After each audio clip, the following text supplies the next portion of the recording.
Cənab Çolakyan, COP29-da E-News efirində bizə qoşulduğunuz üçün çox təşəkkür edirəm.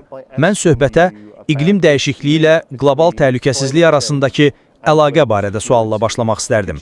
Xahiş edirəm bizə bu iki anlayış, yəni iqlim dəyişikliyinin yaratdığı təhlükəsizlik riskləri arasında hansı əlaqənin olduğunu izah edə bilərsinizmi? Məmnuniyyətlə. Bu sadəcə bir əlaqə deyil. Bu anlayışlar bir-birindən ayrı deyil. Bu eyni şeydir. Ayırmaq olmaz. Gəlin elə buradan başlayaq, sonra bir qədər geniş izah edim. Müasir dövrdə hərbçilərin, əskərlərin rolu, məsələn, daşqınlar və digər təbii fəlakətlər zamanı yardım göstərməkdir. Onlar bu missiyanı yerinə yetirirlər. Bu zaman hərbi personal öz mülki sektoruna xidmət edir. Məhz bu yerdə bu məsələ özünü göstərir. Mən bunu anlayıram.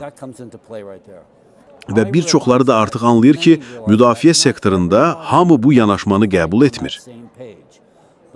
Əgər siz qərbdəki müdafiə sahəsinin nümayəndəsi ilə iqlim dəyişikliyi barədə danışsanız, çox həssas bir məsələyə toxunmuş olarsınız.